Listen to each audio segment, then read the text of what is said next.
Hello అండి, నమస్తే. Welcome to my channel. ఈ వీడియోలో మనకి ఇంకా దేవి శరన్నవరాత్రులు రాబోతున్నాయి కదండి. ఆ అమ్మల కన్నా అమ్మ, ముగ్గురమ్మల మూలపటమ్మ శ్రీ కనక దుర్గాదేవి ఆశీర్వాదం మనందరిపై ఉండాలని, ఆ అమ్మ చల్లని చూపులో మనం ఎప్పుడు సంతోషంగా సుఖ సంతోషాలతో ఉండాలని మనస్ఫూర్తిగా కోరుకుంటూ మీ అందరికీ దేవి శరన్నవరాత్రులు శుభాకాంక్షలు. ఈ వీడియోలో శరన్నవరాత్రుల్లో మొదటి రోజు అమ్మవారి అలంకరణ ఏమిటి, అమ్మవారిని ఏ విధంగా ప్రతిష్టాపన చేసుకోవాలి, అమ్మవారికి పూజ ఎలా చేయాలి, నైవేద్యం ఏం పెట్టాలి, కలసం అఖండ దీపం లేకుండా పూజ ఎలా చేయాలి అనే విషయాలన్నీ కూడా ఈరోజు వీడియోలో షేర్ చేస్తానండి. అలాగే అమ్మవారి ఫోటో లేకపోతే ఏం చేయాలి, విగ్రహం లేకపోతే ఏం చేయాలి అనే విషయాలన్నీ కూడా చాలా డీటెయిల్గా చెప్పబోతున్నాను. అందరికీ అర్థమయ్యేలాగా సింపుల్ పద్ధతిలోనే చెప్తానండి. మొదటి రోజు పీఠం ఏర్పాటు చేసుకోవాలి, అమ్మవారిని పెట్టుకోవాలి, పూజలో కొన్ని వస్తువులు పెట్టుకోవాలి. ఇవన్నీ పెట్టుకోవడం వల్ల కొంచెం వీడియో లెంత్ అనేది పెరుగుతుందండి. మీరు కావాలనుకుంటే ఫాస్ట్ ఫార్వర్డ్లో పెట్టుకొని చూడండి, కానీ ఎక్కడ వీడియోని స్కిప్ చేయకుండా చూడటానికి అయితే ప్రయత్నించండి.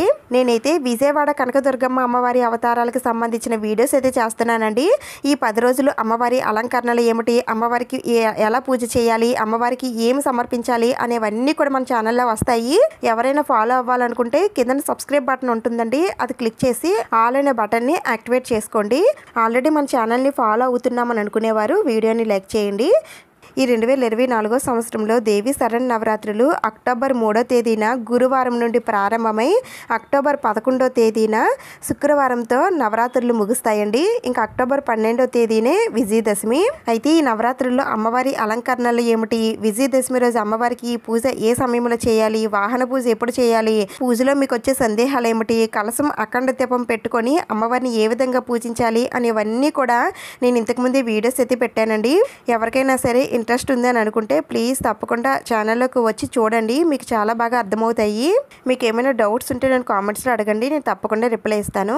శక్తి స్వరూపిణి అయినటువంటి శ్రీ దుర్గాదేవి అమ్మవారి నవరాత్రులు ప్రారంభమవుతున్నాయండి. ఈ నవరాత్రుల్ని ఎవ్వరు కూడా మిస్ చేసుకోకండి. ఎందుకంటే ఆ అమ్మవారు 9 రోజుల పాటు 9 రూపాయలు ఎత్తి మహిషాసురుడు అనే రాక్షసుని సంహరించింది. అందుకని ఈ 9 రోజులు చాలా విశేషమైనవండి. ఈ 9 రోజులు ఎవరైతే చేసుకుంటారో ఆ అమ్మవారి సంపూర్ణ కటాక్షం శక్తి లభిస్తుందండి. మనకి ఏం కావాలో అన్నీ కూడా ఆ అమ్మ సమకూరుస్తుంది. మనం కోరిన కోరికలన్నీ కూడా నెరవేరుస్తుందండి. మనకి ధైర్యం ఇస్తుంది, శక్తిని ఇస్తుంది, అన్నింట్లో సక్సెస్ సాధించేలాగా ముందుకు తీసుకొని వెళ్తుంది. ఆ అమ్మవారి చిన్న చూపు మన పైన పడితేనే మన జీవితం ధన్యం అయిపోతుందండి. అలా మీరు మీ జీవితాన్ని మంచి మార్గంలో తీసుకొని వెళ్ళాలంటే ఈ నవరాత్రుల్ని అస్సలు మిస్ చేసుకోకండి. తప్పకుండా ప్రతి ఒక్కరు కూడా ఆ దుర్గాదేవి అమ్మవారికి పూజలు అనేవి చేసుకొని ఆ అమ్మవారి కరుణా కటాక్షం పొందుతారని ఆశిస్తున్నాను. ఇంక వీడియోని అయితే స్టార్ట్ చేసేద్దాం. మనకి దేవి నవరాత్రులు 3వ తారీఖు నుంచి స్టార్ట్ అవుతున్నాయి కాబట్టి ఇంటినది ఎప్పుడు శుభ్రం చేసుకోవాలి అనేవన్నీ కూడా నేను ఇంతకుముందే చెప్పానండి. దాని ప్రకారంగా మీరు ఇంటిని, పూజా మందిరాన్ని, తులసి కోటని, అలాగే ద్వారబంధాన్ని అన్నిటినీ కూడా క్లీన్ చేసుకొని పెట్టేసుకోండి. ఎందుకంటే ఆ అమ్మవారు 9 రోజుల పాటు మన ఇంట్లో ఉండడానికి ఒక అతిథిలా వస్తున్నారండి. అందుకనే మన ఇంటిని అంతటిని కూడా నీట్గా శుభ్రంగా ఉంచుకోవాలి. వచ్చిన అతిథికి సకల మర్యాదలు చేయాలి. అవన్నీ ఎలా చేయాలనేది నేను చెప్తాను. మనకి ఈ 2024 సంవత్సరంలో దేవి శరన్నవరాత్రుల్లో మొదటి రోజు అక్టోబర్ 3వ తేదీన గురువారం పాడ్యమి తిథితో వచ్చిందండి. ఈరోజు తెల్లవారుజామునే నిద్ర లేచి తలంటి స్నానం చేసి పూజా మందిరాన్ని అంతటినీ కూడా సిద్ధం చేసుకొని పెట్టుకోండి. పూజకి కావాల్సిన సామాన్లు అన్నీ కూడా మీరు ముందుగానే తెచ్చి పెట్టుకోండి. అలాగే అమ్మవారికి నైవేద్యాలన్నీ కూడా చేసి పెట్టుకోండి. ఇంకా అమ్మవారికి పూజా మందిరంలో ప్లేస్ ఉంటే పూజా మందిరంలో చేసుకోవచ్చండి, లేదంటే ఇలా విడిగా పీఠం ఏర్పాటు చేసైనా సరే చేసుకోవచ్చు. అమ్మవారికి పీఠం వేసుకొని చేస్తేనే మంచిదండి. అదే పూజా మందిరం చేసుకుంటే నిత్య పూజలానే ఉంటుంది. ఇలా పీఠం వేసుకొని చేసినట్లయితే ఒక వ్రతం లేదా నోము మనం చేస్తున్నట్టుగా అనిపిస్తుంది. మనం 9 రోజులు చేస్తాం కాబట్టి మన ఇంట్లో ఉన్న వాళ్ళు కూడా ఆ పూజలో పాల్గొంటారు. అందుకని పీఠం అయితే వేసుకోండి. పీఠం వేసుకునేటప్పుడు ముందుగా పసుపుతో కానీ జేకురుతో కానీ అలిగి ఆ తర్వాత దానిపైన ముగ్గు పెట్టుకోవాలి. తర్వాత దానిపైన పీట పెట్టి పీట పైన కూడా అమ్మవారికి ఇష్టమైన ఎరుపు రంగు క్లాత్ ఏమైనా ఉంటే వేసుకోండి. అది కొత్తదైనా లేదంటే ఉతికిందైనా సరే వేయచ్చు. పూజ కోసం పీఠం అయితే సిద్ధంగా ఉందండి. అలాగే పూజ కోసం మనం కూడా రెడీ అవ్వాలి కదా. అంటే మనం పూజ చేస్తాము, ఆ అమ్మవారు ఎలా అయితే అందంగా అలంకరించుకొని ఉంటారో మనం కూడా అలానే ఉండాలండి. అంటే ఎవరైనా చూసినట్లయితే ఆ అమ్మవారిని చూస్తున్నట్టుగా అనిపించాలి. చేతులకి నిండుగా గోరింటకు పెట్టుకొని అమ్మవారిని పూజిస్తే చాలా చాలా మంచిదండి. అలాగే ఎరుపు దుస్తులతో పూజ చేస్తే చాలా చాలా మంచిదండి. అంటే ఎర్రని చీర, ఎర్రటి డ్రెస్సు ఇలా ఏదైనా సరే వేసుకొని పూజ చేస్తే చాలా చాలా మంచిది.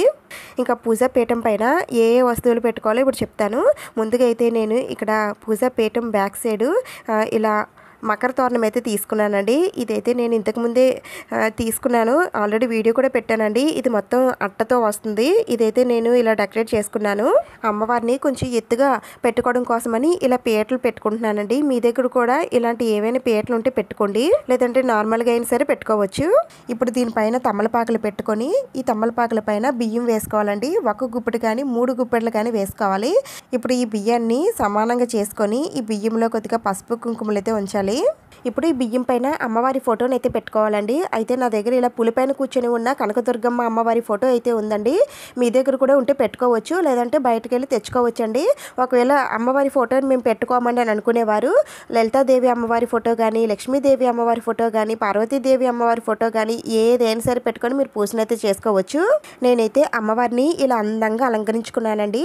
అమ్మవారి అలంకరణ ఎలా ఉందో నాకు కామెంట్స్లో చెప్పండి. అయితే ఈ అలంకరణ అంతా కూడా నేను ఇన్స్టాగ్రామ్లో పెట్టానండి. ఎవరైనా చూడాలనుకుంటే ఇన్స్టాగ్రామ్కి వెళ్ళి చూడండి. మీకు నచ్చితే ఫాలో అవ్వండి. ఇటువంటి వీడియోస్ అన్నీ కూడా నేను పెడుతూ ఉంటాను, అందుకనే ఇన్స్టాగ్రామ్ని కూడా ఫాలో అవ్వండి. ఇక తర్వాత అమ్మవారిని మీ దగ్గరున్న నగలతో కానీ పువ్వులతో కానీ అందంగా అలంకరించుకోండి. ఏ పువ్వులతో అమ్మవారిని అలంకరించినా పర్వాలేదండి. అమ్మవారికి పూజ చేసే పువ్వులు అయితే చాలా ఇంపార్టెంట్. ఆ పువ్వులు ఏంటనేది నేను పూజ చేసేటప్పుడు చెప్తాను. ఇంక తర్వాత అమ్మవారి దగ్గర ఇలా తప్పనిసరిగా కొత్త పసుపు కుంకుమలు తీసుకుని వచ్చి పెట్టాలండి. పూజా మందిరంలో ఉండేవి లాంటివి అది పెట్టకూడదు. మనం ఇలా నవరాత్రి పూజ చేస్తున్నాం కాబట్టి కొత్త పసుపు కుంకుమలు పెట్టాలి. పూజ అంతా అంటే 9 రోజులు పూర్తయిన తర్వాత ఈ పసుపు కుంకుమలు మీరు పూజా మందిరంలో పెట్టేసుకోవచ్చు. అలాగే అమ్మవారికి ఎంతో ఇష్టమైనవి వేపాకులండి. ఈ వేపాకులు అమ్మవారిని చలవ చేస్తాయని అంటారు. అందుకనే మీకు వేపాకులు దొరికితే తప్పనిసరిగా ప్రతిరోజు పూజలో వేపాకులు అయితే పెట్టుకోండి, లేదంటే మామిడాకులు పెట్టుకున్నా పర్వాలేదు. ఇంకా తర్వాత నా దగ్గర ఉన్న దుర్గాదేవి అమ్మవారి విగ్రహాన్ని అయితే ఈ విధంగా పెట్టుకున్నానండి. ఎందుకంటే ఈరోజు ఫస్ట్ డే కాబట్టి అమ్మవారికి అభిషేకం చేస్తే చాలా చాలా మంచిది. అందుకని నా దగ్గర ఉన్నటువంటి అమ్మవారి విగ్రహాన్ని అయితే పెట్టుకున్నాను. ఒకవేళ అమ్మవారి విగ్రహం మీ దగ్గర లేకపోయినట్లయితే లక్ష్మీదేవి అమ్మవారి విగ్రహం కానీ, లేదంటే అన్నపూర్ణ అమ్మవారి విగ్రహం కానీ, లలితాదేవి అమ్మవారి విగ్రహం కానీ, ఇలా మీ దగ్గర ఏ విగ్రహాలు ఉంటే అమ్మవారి విగ్రహాలు అవి మీరు పూజలో పెట్టుకొని పూజ చేసుకోవచ్చండి. ఇంకా ఈ కామాక్షి దీపాన్ని నేను కొత్తగా తీసుకున్నానండి. అయితే నా దగ్గర గజలక్ష్మి దీపాలు అలాగే అష్టలక్ష్మి కామాక్షి దీపాలు ఉన్నాయి, కానీ అసలు సిసలైన కామాక్షి దీపం లేదండి. ఇదే అసలైన కంచి కామాక్షి దీపం. ఇక్కడ చూస్తున్నారు కదా, వెనకాతల బ్యాక్ సైడ్ అమ్మవారు ఇలా చేతిలో చెరుకు గడ పట్టుకొని ఉంటారండి. ఇదే కామాక్షి దీపం. ఇదైతే నేను మీషోలో తీసుకున్నాను. చాలా బాగుందండి. ప్యూర్ బ్రాస్తో హెవీ వెయిట్తో వచ్చిందండి. పెద్ద సైజులోనే ఉంటుందండి. చాలా బాగుంది. దీని ప్రైస్ 503 రూపీస్ అయితే పడింది నాకు. కామాక్షి దీపాన్ని ఫస్ట్ టైం నేను అమ్మవారి పూజలో పెట్టుకుంటున్నాను కాబట్టి ఇలా బియ్యం వేసి ఇలా తమలపాకు పైన బియ్యం అది వేసి నేను ఈ విధంగా పెట్టుకుంటున్నానండి. మామూలుగా ఇలా పెట్టుకోకూడదు అంటే మామూలుగా కూడా పెట్టుకోవచ్చండి, ఏం పర్వాలేదు. ఇంకా తర్వాత వినాయకుడిని కూడా ఈ విధంగానే పెట్టుకోవాలి. అయితే మీ దగ్గర వినాయకుడి విగ్రహం ఉంటే ఈ విధంగా విగ్రహాన్ని అయితే పెట్టేసుకోండి. విగ్రహం లేకపోయినట్లయితే పసుపు వినాయకుడిని అయితే చేసుకోవాలి. అయితే ఈ పసుపు వినాయకుడిని రోజు చేసుకోవాలండి. మనం ఎన్ని రోజులు పూజ చేస్తామో అన్ని రోజులు వినాయకుడిని అయితే పెట్టుకోవాల్సి ఉంటుంది. అలాగే నా దగ్గర ఉన్నటువంటి అమ్మవారి త్రిశూలాన్ని కూడా నేను పెట్టుకుంటున్నానండి. మీ దగ్గర ఉంటే పెట్టుకోండి, లేకపోయినా ఏం పర్వాలేదు. ఇంకా ఈ హ్యాంగింగ్ దియాస్ అయితే నేను రీసెంట్గా తీసుకున్నానని చెప్పాను కదండి, మీషోలో తీసుకున్నాను. ఇవైతే చాలా బాగున్నాయండి. మీకు కూడా కావాలి అనుకుంటే ఒకసారి ఆ వీడియో చూడండి.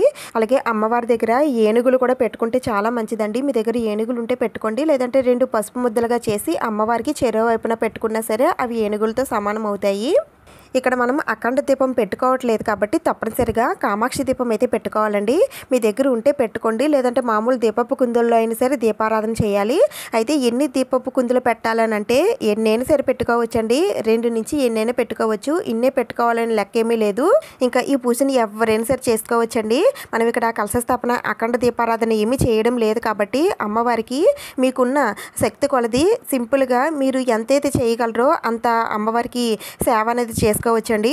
అది కూడా మీరు ఈ నవరాత్రులు 9 రోజులు చేయవచ్చు, లేదంటే మొదటి 3 రోజులు లేదా చివరి 3 రోజులు చేయొచ్చండి. ఒకవేళ మాకు వీటిల్లో ఏ రోజు కూడా కుదరదండి అని అనుకుంటే కనీసం నవరాత్రుల్లో ఒక్క రోజైనా సరే చేయండి. అది కూడా కుదరదు అనుకుంటే విజయదశమి రోజైనా సరే అమ్మవారికి పూజ అనేది చేసుకోండి. అయితే అమ్మవారికి 9 రోజులు కూడా ఒకే విధంగా పూజ చేసుకోవచ్చు, లేదంటే వేరువేరుగా పూజ చేసుకోవచ్చు అండి. ఎందుకంటే అమ్మవారు ఒక్కొక్క రోజు ఒక అవతారం ఎత్తుతారు కాబట్టి ఒక్కొక్క అవతారానికి బట్టి మీరు పూజ అనేది చేసుకోవచ్చు, లేదంటే రోజు ఒకేలా చేసుకుంటామని అనుకున్నా సరే అలా కూడా చేసుకోవచ్చు. అయితే నేను ఇక్కడ రోజుకొక పద్ధతిలో చేసి చూపిస్తాను. అయితే ఈ 9 రోజులు కూడా అమ్మవారికి పూజ ఏ సమయంలో చేయాలనంటే ఉదయం సాయంత్రం కూడా అమ్మవారికి పూజ అనేది చేయాలండి. రోజు తలంటి స్నానం చేయాలంటే తలంటి స్నానం చేస్తే చాలా మంచిదండి. మీ ఆరోగ్యం బాగానే ఉంది అని అనుకుంటే రోజు తలస్నానం చేసి అమ్మవారికి ఉదయం సాయంత్రం వేళల్లో కూడా పూజ చేసుకోవచ్చు. ఒకవేళ ఆరోగ్యం బాగోకపోయినట్లయితే తలస్నానం చేయనవసరం లేదు, 2 రోజులకు ఒకసారి చేసైనా సరే అమ్మవారికి పూజ అనేది చేసుకోవచ్చు. అయితే అమ్మవారికి పూజ తెల్లవారుజామునే 5 లేదా 6 గంటలకు చేస్తే చాలా చాలా మంచిదండి. అలాగే సాయంత్రం 6 గంటలకు చేస్తే చాలా మంచిది. అంటే మీరు ఏదో ఒక టైం ఫిక్స్ చేసుకొని రోజు అదే టైంకి చేస్తే మంచిది. అమ్మవారి నవరాత్రుల పూజ ఎవరైనా సరే చేసుకోవచ్చండి. చిన్నవాళ్ళు, పెద్దవాళ్ళు, ముసలివాళ్ళు, మగవాళ్ళు, ఆడవారు ఎవరైనా సరే చేసుకోవచ్చు. మనం ఇక్కడ కలసం అఖండ దీపం పెట్టలేదు కాబట్టి అంత నియమాలు అయితే ఏమీ ఉండవండి. కొంచెం సింపుల్గానే పూజ అనేది చేసుకోవచ్చు.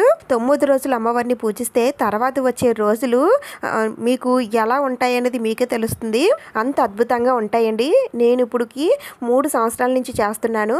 నేను ఆల్రెడీ 2 సంవత్సరాల నుంచి నేను వీడియోస్ అయితే పెడుతున్నానండి. మన ఛానల్ని ఫాలో అయ్యేవారు చాలామంది ఉన్నారు. ఒకవేళ ఉంటే తప్పకుండా కామెంట్స్లోకి వచ్చి చెప్పండి. అమ్మవారిని పూజిస్తే అంత అద్భుతంగా ఉంటుందండి. మనకి ఈ జీవితంలో వచ్చే ఏ సమస్యకైనా సరే ఆ అమ్మే పరిష్కారం చూపిస్తుందండి. మనకు వచ్చే కష్టాన్ని కూడా ఆ అమ్మ చేత్తో తీసి పారేసినట్టుగా చేస్తుంది. అందుకనే తప్పకుండా ఆ ఆది పరాశక్తిని తప్పకుండా ఈ 9 రోజులు పూజనైతే చేసుకోండి. ఆ అమ్మవారి శక్తి పొందండి. ఇంకా దీపపు కుందుల్లో మీ దగ్గర ఆవు నెయ్యి ఉంటే వేయండి, లేదంటే నువ్వుల నూనె కానీ కొబ్బరి నూనె కానీ ఏదైనా సరే వేయచ్చు. అలాగే అమ్మవారికి ఎరుపు ఒత్తులతో దీపారాధన చేస్తే చాలా చాలా మంచిదండి. మీ దగ్గర ఎరుపు ఒత్తులు ఉంటే వేయండి, లేదంటే మామూలు తెలుపు ఒత్తులు ఉంటాయి కదండి, అయ్యనే వేయచ్చు. అయితే ఎరుపు ఒత్తులు మీరే తయారు చేసుకోవచ్చు.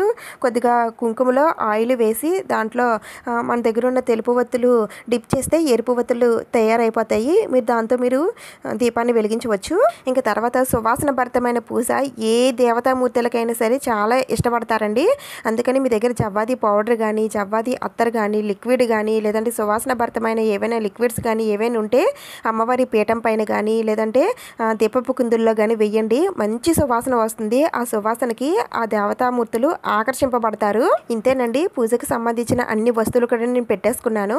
ఇప్పుడు ఇంకా పూజనైతే ప్రారంభిద్దాం.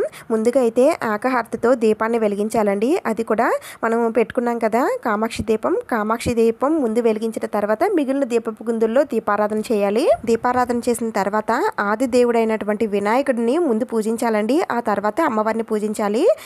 స్వామివారి అష్టోత్తరాలు కానీ, లేదంటే స్తోత్రాలు కానీ, మంత్రాలు కానీ ఇలా మీకు ఏది వస్తే అది చదువుకుంటూ స్వామివారికి పసుపు, కుంకుమ, అక్షంతర పువ్వులు అన్నీ కూడా సమర్పిస్తూ పూజనైతే చేసుకోవాలి. అలాగే వినాయకుడికి దూది వస్త్రాన్ని కూడా సమర్పించాలండి. నేను ఇక్కడ స్వామివారికి వేస్తున్నాను. తర్వాత అక్షంతలతో స్వామివారికి పూజనైతే చేసుకోండి. ఇలా పూజ అంతా అయిన తర్వాత స్వామివారికి అగరబత్తులతో ధూపం చూపించి ఏదైనా నైవేద్యం పెట్టాలండి. అవి బెల్లం కానీ, అరటిపళ్ళు కానీ, డ్రై ఫ్రూట్స్ కానీ ఇలా ఏవైనా సరే నైవేద్యం పెట్టి స్వామివారికి ధూపం చూపించి హారతినిచ్చి స్వామివారి పాదాల దగ్గర కొద్దిగా అక్షంతలు వేసి స్వామివారికి దండం పెట్టుకోండి. ఈ నవరాత్రి పూజలో ఎలాంటి ఆటంకాలు, అడ్డంకులు రాకుండా చెయ్యి స్వామి అని ఆ స్వామివారికి దండం పెట్టుకోండి. ఆ తర్వాత స్వామివారిని 3 సార్లు పైకి కిందకి యథాస్థానంలో ఉంచుతున్నాను తండ్రి అని అనుకుంటూ స్వామివారిని కదిపేయాలండి. రోజు స్వామివారిని కదపాలి. ఓన్లీ ఒక్క శుక్రవారం, మంగళవారాల్లో తప్ప మిగిలిన వారాల్లో స్వామివారిని కదిపిన తర్వాతే అమ్మవారికి పూజ అనేది చేయాలి. ఇంకా తర్వాత మనం వెలిగించుకున్న దీపపు కుందుల దగ్గర కొద్దిగా అక్షింతలు వేసి దండం పెట్టుకోవాలండి. అయితే నేను ఇక్కడ కామాక్షి దీపం కొత్తగా పెట్టుకున్నాను కాబట్టి కామాక్షి దీపం దగ్గర కొద్దిగా పసుపు, కుంకుమ, అక్షింతలు, పువ్వులు వేసి దండం పెట్టుకోవాలి. ఆ తర్వాత అమ్మవారికి అభిషేకాన్ని ప్రారంభించాలండి. అమ్మవారికి పంచామృతాలతో కానీ పసుపు కుంకుమ జలాలతో కానీ అభిషేకం చేస్తే చాలా చాలా మంచిదండి. అయితే నేను ఇక్కడ పంచామృతాలతో అమ్మవారిని అభిషేకం చేస్తున్నాను. అయితే ఈ పంచామృతాలన్నీ కూడా ఒకే దాంట్లో నేను కలుపుకొని అభిషేకం చేస్తున్నానండి. ముందుగా అయితే శుద్ధ జలం అంటే మంచినీటితో అభిషేకం చేసిన తర్వాత పంచామృతాలతో అభిషేకం చేయాలి. తర్వాత మళ్ళీ శుద్ధ జలంతో అభిషేకం చేసిన తర్వాత పసుపు జలంతో, కుంకుమ జలంతో, అలాగే పుష్పాలు ఉంచినటువంటి జలంతో వీటన్నింటితో కూడా అభిషేకం చేస్తే చాలా చాలా మంచిదండి. అమ్మవారిని మొదటిసారిగా పెట్టుకుంటున్నాము. ఇంకా మళ్ళీ 9 రోజుల వరకు అమ్మవారిని కదిలించము. అందుకని అమ్మవారికి అభిషేకం అయితే చేసుకోండి. అలాగే అమ్మవారి ఫోటోను కూడా మనం కదిలించమండి. అసలు అమ్మవారి పీఠాన్ని మనం కదిలించము. అయితే మరి పీఠం అలా ఉన్నప్పుడు మళ్ళీ అమ్మవారి ఫోటో అది తీసి మళ్ళీ బొట్టది మళ్ళీ పెట్టాలని అడుగుతున్నారు. అసలు అలా తీయకూడదండి. ఇంకా మనం ఫస్ట్ రోజు చేసిందే అలా వదిలేయాలి. మళ్ళీ పీఠాన్ని తీసి అక్కడంతా తుడిచి అలా చేయకూడదు. అసలు పీఠం వేసిన దగ్గర చీపురుతో అసలు తొడకూడదు. ఏదైనా క్లాత్తో మాత్రమే తొడాలి. మరి అమ్మవారి ఫోటోకి పువ్వులు అవి పెట్టేటప్పుడు అమ్మవారి ఫోటో కదులుతుంది కదండి అంటే అలా చిన్నగా కదిలినా పర్వాలేదండి. కానీ అమ్మవారి ఫోటోని పైకి ఎత్తడం, తీసి పక్కన పెట్టడం లాంటివి చేయకూడదు. అలాగే అమ్మవారి విగ్రహాన్ని కూడా మీరు తీసి పక్కన పెట్టడం లాంటివి ఏమి కూడా చేయకూడదు. అమ్మవారి ఒకసారి ప్రతిష్టాపన చేస్తామంటే అది మనం ఎన్ని రోజులు పూజ చేస్తామో అన్ని రోజులు అలా ఉండాల్సిందేనండి. మనం కదిపామంటే అమ్మవారు వెళ్ళిపోతారని అర్థం. అందుకనే మనం మొదటి రోజు ఎలా అయితే పెట్టుకున్నామో చివరి రోజు వరకు అలానే ఉండాలండి. అయితే పూజాపీఠం పైన పెట్టిన దీపపు కుందులు ఇవన్నీ కూడా మార్చొచ్చండి. కానీ అమ్మవారి విగ్రహాలు, ఫోటోలు అవి మాత్రం తీయకూడదు. ఇలా అభిషేకం చేసేటప్పుడు జై భవానీ లేదా ఓం శ్రీమాత్రే నమః అని అనుకుంటూ అభిషేకం అయితే చేసుకోండి. ఒకవేళ మీ దగ్గర అమ్మవారి విగ్రహాలు లేకపోయినట్లయితే మరి మేము ఎలా అభిషేకం చేసుకోవాలని అంటే మీరు ఆల్రెడీ ఫోటో పెట్టుకున్నారు కదండి. ఏదైనా తమలపాకుతో ఆ ద్రవ్యాల్లో ముంచి చిన్నగా చిలకరిస్తే అభిషేకం అనేది పూర్తవుతుందండి. అయితే అమ్మవారి ప్లేస్లో కొంతమంది పసుపు గౌరమ్మను కూడా పెట్టుకుంటారండి. అయితే గౌరమ్మని కూడా మనం ఒకసారి పెట్టామంటే 9 రోజులు తీయకూడదు. కానీ ఆ 9 రోజుల పాటు గౌరమ్మ అనేది ఉండదు. అంటే బ్రేక్స్ రావడం, కొద్దిగా స్మెల్ రావడం అలా అవుతుంది. అందుకని పసుపు గౌరమ్మకు బదులుగా ఏం పెట్టుకోవాలని చెప్తాను. ఇక్కడైతే నేను అభిషేకం అయితే పూర్తి చేశానండి. ఇంకా చివరిగా అమ్మవారికి పసుపునైతే రాయాలండి. ఈ విధంగా పసుపు రాసి కొద్దిగా బొట్టు పెట్టి ఆ తర్వాత మళ్ళీ అమ్మవారికి శుద్ధ జలంతో అభిషేకం అనేది చేయాలి. అభిషేకం పూర్తయిన తర్వాత అమ్మవారికి ధూపం ఇవ్వాలండి. అలాగే హారతి కూడా ఇచ్చి మళ్ళీ అమ్మవారిని పూజ కోసం సిద్ధం చేసుకోవాలి. ఇంకా ఈ మనం అభిషేకం చేసినటువంటి ఈ ద్రవ్యాలన్నింటినీ కూడా మనం ఏదైనా చెట్ల మొదట్లో వేసేయచ్చండి. ఇంకా ముందుగా మనం పంచామృతాలతో అభిషేకం చేసుకున్నాం కదండి. అది పంచామృతాలతో అభిషేకం చేసుకున్న తర్వాత కొద్దిగా తీసుకొని ఇంట్లో ఉన్న వాళ్ళందరూ కూడా ప్రసాదంగా స్వీకరించండి. ఇప్పుడు ఇంకా అమ్మవారిని అయితే పెట్టుకోవాలి. దానికోసం నేను ఇక్కడ ఒక సింహాసనం తీసుకున్నానండి. దీనిపైనే ఇప్పుడు అమ్మవారిని అయితే పెట్టుకుంటాను. ఇప్పుడు దీంట్లో ఒక తమలపాకు పెట్టుకొని తమలపాకు పైన కూడా కొద్దిగా బియ్యం వేసుకొని దానిపైన కొద్దిగా పసుపు కుంకుమలు ఉంచి ముందుగా సిద్ధం చేసుకున్న అమ్మవారిని ఈ సింహాసనంలో పెట్టుకోవాలి. మీరు ప్లేట్లో కానీ లేదంటే తమలపాకుల పైన కానీ దేంట్లో అయినా సరే పెట్టుకోవచ్చండి. ఇవే ఉండాలని అయితే ఏమీ లేదు. నా దగ్గర ఉన్నాయి కాబట్టి పెట్టుకుంటున్నాను. మీ దగ్గర ఉంటే పెట్టుకోండి, లేదంటే మీకు మీ శక్తి కొలది మీరు పూజనైతే చేసుకోవచ్చండి. ఇంకా నా దగ్గర ఉన్నటువంటి ముత్యాలు పగడాల దండలతో అమ్మవారిని అలంకరిస్తున్నానండి.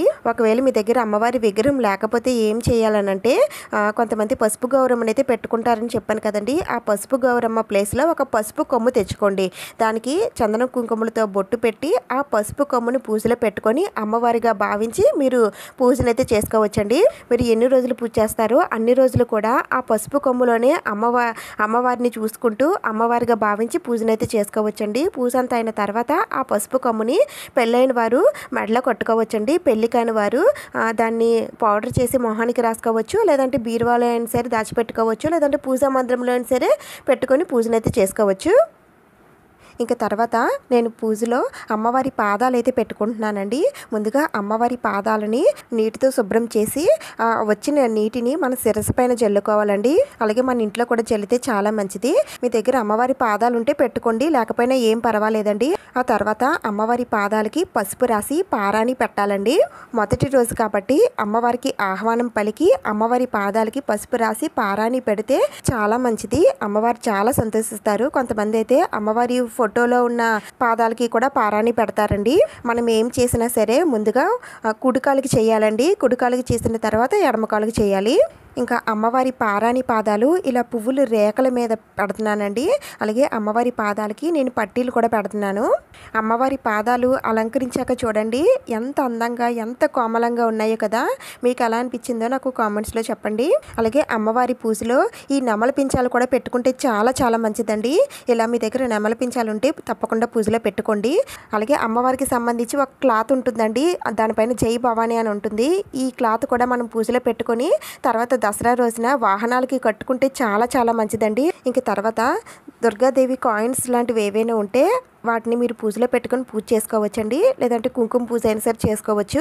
లేదంటే ఒక నిమ్మకాయ తీసుకొని ఆ నిమ్మకాయ పెట్టుకొని ఆ నిమ్మకాయకి కూడా మీరు పూజ చేసుకోవచ్చండి. అయితే ఈ నిమ్మకాయ ఎక్కువ రోజులు ఉండట్లేదండి, వెంటనే అది డ్రై అయిపోతుంది. అందుకని మీరు పూజ చేసుకున్న తర్వాత ఒక 3-4 డేస్కి తీసేయండి. అంటే ఈ నిమ్మకాయ తీసి మీరు ఇంటి గుమ్మానికి కానీ లేదంటే మీ వ్యాపార స్థలాలకి కానీ కట్టుకుంటే చాలా చాలా మంచిదండి. ఇంట్లోకి ఎలాంటి దుష్టశక్తులు అవి రాకుండా ఉంటాయి. ఎందుకంటే ఇది అమ్మవారి పూజలో పెట్టినటువంటి అతి శక్తివంతమైన నిమ్మకాయ కాబట్టి మీరు ద్వారబంధానికి అది కట్టుకోండి. అయితే ఈ నిమ్మకాయ గురువారం కానీ ఆదివారం కానీ కడతారండి. ఆ సమయంలో మీరు పూజలోంచి తీసి కట్టుకోవచ్చు. మళ్ళీ దాని ప్లేస్లో మళ్ళీ ఇంకొక కొత్త నిమ్మకాయ పెట్టుకొని మళ్ళీ పూజ చేసుకోవచ్చండి. అలాగే ఇంకొక నిమ్మకాయ తీసుకొని 2 ముక్కలు చేసి ఒకటి పసుపు ఇంకొకటి కుంకుమ దాంట్లో ముంచి నేను అమ్మవారికి చెరోవైపున పెట్టుకుంటున్నానండి. ఎందుకంటే అమ్మవారికి దిష్టి తగలకుండా ఉండడానికి పెట్టుకుంటున్నానండి. ఎందుకంటే మనకి తెలియకుండానే మన దిష్టి అనేది అమ్మవారికి తగులుతుందండి. అందుకని ఇలా పెట్టుకోవాలి. తర్వాత ఇవి వట్టి వేర్లండి. ఈ వట్టి వేర్లు కూడా అమ్మవారి పూజలో పెట్టుకుంటే చాలా చాలా మంచిదండి. పూజ అంతా అయిన తర్వాత ఈ వట్టి వేర్లని మీరు డబ్బులు దాచుకునే ప్లేస్లో కానీ బీరువాలో కానీ దాచిపెట్టుకుంటే చాలా మంచిది. ఇంకా తర్వాత ఇది రెడ్ కలర్ తాడండి. ఇది చేతికి అది కట్టుకుంటాం కదా, అందుకని ఈ తాడుని కూడా నేను పూజలో పెట్టుకుంటున్నానండి. పూజలో పెట్టుకున్న తర్వాత ఈ తాడుని తీసి మన పిల్లలకి అది కడితే చాలా చాలా మంచిదండి. అందుకని ఈ తాడు కూడా నేను పూజలో పెట్టుకుంటున్నాను. అయితే నేను ఇక్కడ చూపించినవన్నీ కూడా తప్పనిసరిగా పెట్టుకోవాలా అని మళ్ళీ మీకు సందేహం అయితే రావచ్చు. మీ శక్తి కొలది మీరు ఎంతైతే చేయగలుగుతారో అంతే చేయొచ్చండి. ఇంకా తర్వాత ఒక కుండతో నీళ్లు కూడా పెట్టుకుంటున్నానండి. ముందుగా ఒక కుండ తీసుకొని దానికి పసుపు రాసి కుంకుమతో బొట్లు పెట్టి కుండ నిండా నీళ్లు వేసి దాంట్లో పసుపు కుంకుమ గంధం అలాగే కొద్దిగా పచ్చ కర్పూరం లేదా కర్పూర బిళ్ళలు వేయాలి. ఆ తర్వాత జవ్వాది పౌడర్ కానీ లిక్విడ్ కానీ వేయాలండి. ఆ తర్వాత వేపాకులు ఉంటాయి కదండి, వేపాకులు వేసుకోవాలి. అలాగే వేప కొమ్మలు కూడా పెట్టి మనం పూజలో పెట్టుకోవాలి. ఈ వాటర్ని మీరు రోజు కూడా ఉదయం సాయంత్రం ఇంట్లో నలుమూలలా జల్లాలండి.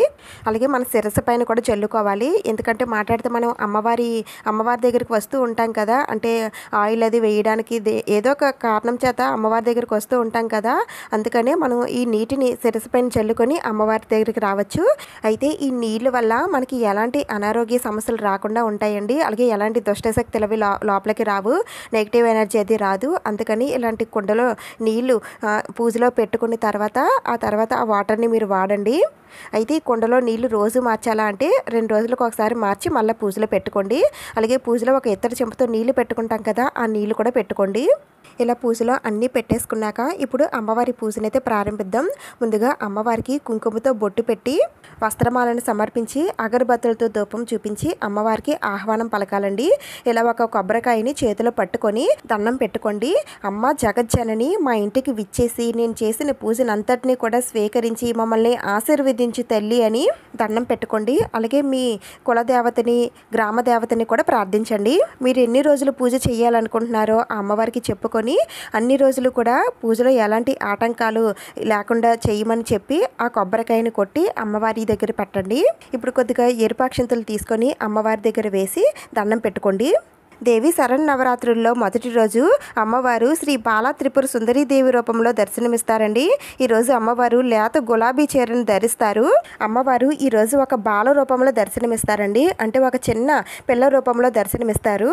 అందుకని ఈ రోజున అమ్మవారిని పూజించడం వలన సంతాన సమస్యలన్నీ కూడా దూరం అవుతాయండి.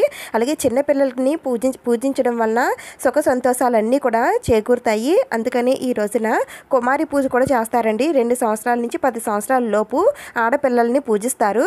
అమ్మవారి పాదాలపైన పసుపు కుంకుమ అక్షింతలు వేస్తూ పూజనైతే చేసుకోవాలండి. ఈ రోజున అమ్మవారికి మందార పువ్వులతో పూజ చేస్తే చాలా చాలా మంచిదండి. మీకు కనుక మందార పువ్వులు దొరికినట్లయితే అమ్మవారిని మందార పువ్వులతో పూజించండి. లేదంటే ఎర్రని పువ్వులతో ఏ పువ్వులతో అయినా సరే పూజించవచ్చు. కుంకుమతో పూజ చేసుకుంటే చాలా చాలా మంచిది. అలాగే ఎరుపు అక్షింతలతో కూడా పూజ చేసుకోవచ్చు. బాలా త్రిపుర సుందరి దేవి అష్టోత్తరాలు కానీ స్తోత్రాలు కానీ కనకదార స్తోత్రాలు కానీ ఖడ్గమాల కానీ ఇలా ఏ వస్తే అవి చదువుకుంటూ మీరు అమ్మవారికి పూజనైతే చేసుకోండి. ఇవేమీ మాకు రావండి అని అనుకుంటే ఓం శ్రీ బాలా త్రిపుర సుందరి దేవియే నమః అనే మంత్రాన్ని 108 సార్లు జపిస్తూ అమ్మవారికి పూజ అనేది చేసుకోవచ్చు. కుంకుమ పూజ ఈ నిమ్మకాయ పైనే కుంకుమ వేస్తూ పూజనైతే చేసుకోవాలండి. లేదంటే అమ్మవారి పాదాల పైన అయినా సరే కుంకుమ వేసుకుంటూ పూజనైతే చేసుకోవచ్చు. ఇలా అన్ని మంత్రాలతో అమ్మవారిని పూజించిన తర్వాత ఇప్పుడు ఒక పని అయితే చేయాలండి. నేనైతే ఎప్పుడు చేస్తాను, మీకు నమ్మకం ఉంటే చేసుకోవచ్చు. ఒక వైట్ పేపర్ తీసుకొని దీనిపైన ఓంకారం స్వస్తిక్ ఓం అని రాసి ఓం శ్రీమాత్రే నమః అని రాసి ఈ పేపర్లో మీకున్న కోరిక ఏదైతే ఉందో ఆ కోరికనైతే రాసుకోవాలి. రాసిన తర్వాత కింద జై భవాని అని రాసి ఈ పేపర్ని ఫోల్డ్ చేసేసి చుట్టూ పసుపు కుంకుమలతో బొట్లు పెట్టి మధ్యలో శ్రీం అని రాయాలండి. అమ్మవారి బీజాక్షరమైనటువంటి శ్రీం అని రాసి ఈ పేపర్ని అమ్మవారి పాదాల దగ్గర పెట్టి అమ్మ ఈ పేపర్లో ఉన్న నా న్యాయబద్ధమైన కోరికను నెరవేర్చి తల్లి అని ఆ అమ్మవారికి చెప్పుకొని అమ్మవారి పాదాల దగ్గర ఈ పేపర్ని అయితే పెట్టండి. దీంతో పాటుగా డబ్బులు కూడా పెట్టాలండి.